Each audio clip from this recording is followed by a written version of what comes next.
Hoy en Saludables, ¿de qué manera afecta el cáncer de ovarios a la vida de una mujer? ¿Cuáles son sus síntomas? Nos ayuda a responder estas dudas la ginecóloga Perla Hernández. Nuestra nutricionista Graciela Ardura nos acercará a un nuevo menú con el que dar variedad a nuestra dieta diaria. Aquí comienza Saludables.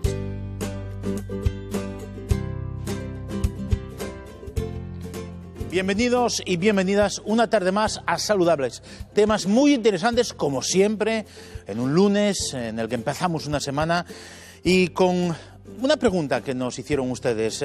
Doctor, cuando me levanto del sofá me suelo marear. ¿Por qué? Al final del programa les contestaremos. Pero también queremos contestar a Carmen de Ribadesella, que nos ha planteado el tema principal del día de hoy. Porque Carmen tiene un cáncer de ovarios. Así que hemos invitado a una ginecóloga y vamos a la mesa consulta para hablar de este tema que le preocupa a Carmen de Ribadesella. Como siempre saben ustedes, nosotros respondemos a sus preguntas, a sus dudas. Y en este caso, Carmen ha sido diagnosticada de un cáncer de ovario y además está en tratamiento. Doctora Perla Hernández, ginecóloga del Centro Médico. Buenas tardes, bienvenida. Buenas tardes. Perla, Carmen tiene un cáncer de ovarios. Vamos a intentar explicar a toda la gente, aunque la gente sabe más o menos lo que es un cáncer, pero ¿qué significa tener un cáncer de ovario? ¿Dónde se produce y cuál es la etiología? Muy bien. A ver, el cáncer de ovario se produce, pues es una tumoración maligna que se produce en los ovarios, que son los órganos reproductores de la mujer, ¿no? Donde se producen los óvulos y donde se producen las hormonas sexuales femeninas. Entonces, la mayor parte de los cánceres de ovario se producen en las células que revisten el ovario, que se llaman células epiteliales, y por eso la mayor parte de los tumores de ovario son cánceres epiteliales del ovario, que son aproximadamente el 90%. El otro 10% ya son de la parte que podríamos llamar estructural, el estroma, como el tejido de sostén del propio ovario, y que diferenciaríamos entre los que se producen en las células que dan lugar a los óvulos y los que se producen en las células que dan lugar a la producción de estrógenos y progesterona, hormonas principales sexuales femeninas. Teniendo en cuenta que este cáncer se produce en el ovario, que es el que produce ovocitos, los óvulos, ¿cuál es la sintomatología de una mujer que puede tener un cáncer de ovario? Por desgracia, no hay una sintomatología específica para el cáncer de ovario. Y cuando aparecen los síntomas, suelen ser en mujeres que tienen estadios ya avanzados, porque los síntomas generalmente derivan de cuando ya tenemos una masa pélvica o una masa abdominal, cuando ya el tumor es grande y los síntomas, por lo tanto, se producen por compresión de estructuras, ¿no? O compromiso de espacio. Entonces son síntomas muy inespecíficos, por ejemplo, distensión abdominal, sensación de plenitud o saciedad al comer muy pronto, dolores inespecíficos, dolores con las relaciones, y a veces cambios en el hábito intestinal o en el hábito de la micción, porque se comprimen las estructuras vecinas y se orina más frecuentemente, o hay dificultades para la deposición. Y cuando la masa es más grande todavía, pues podemos encontrar ya obstrucciones intestinales o fatigas derivadas del derrame pleural, gran distensión abdominal por el líquido que se acumula en la cavidad abdominal, que se llama ascitis. Pero como vemos, son todos muy inespecíficos. Claro.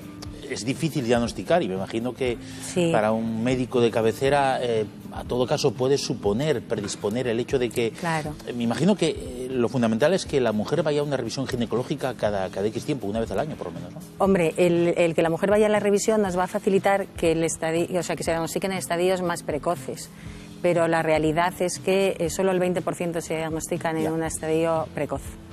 ¿Suele afectar a mujeres a partir de cierta edad o es en cualquier época de la vida de la mujer? La verdad es que la edad media de aparición del cáncer de ovario es sobre los 60 años. Vale.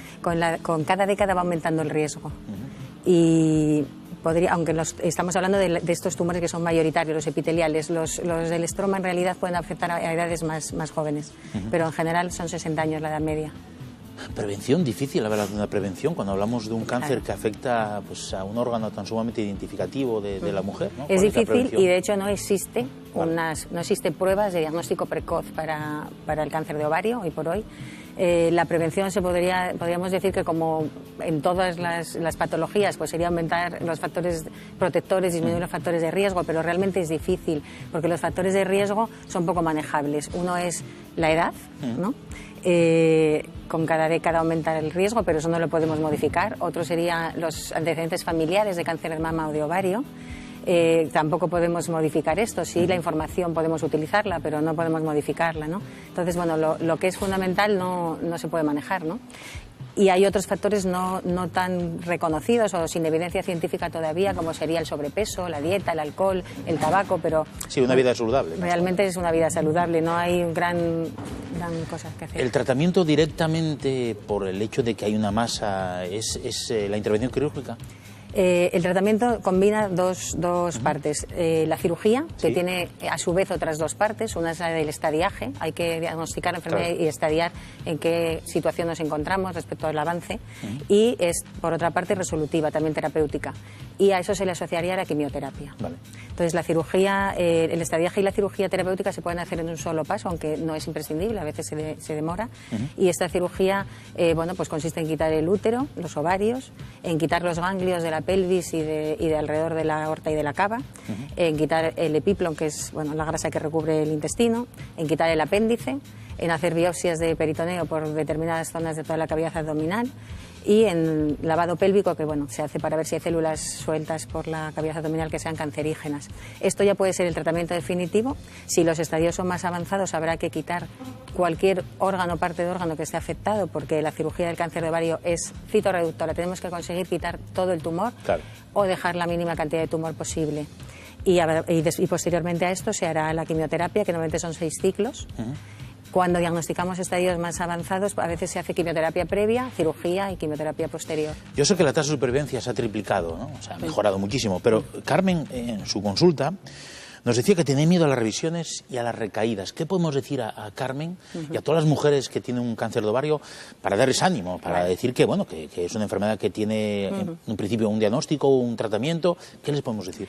Yo, en primer lugar, diría que aunque solamente un 20% de las enfermas se diagnostican en estadios precoces, un 15% en estadios avanzados, más del 94% están vivas después de 5 años, y esto, bueno, creo que es muy positivo. Muy positivo. Claro.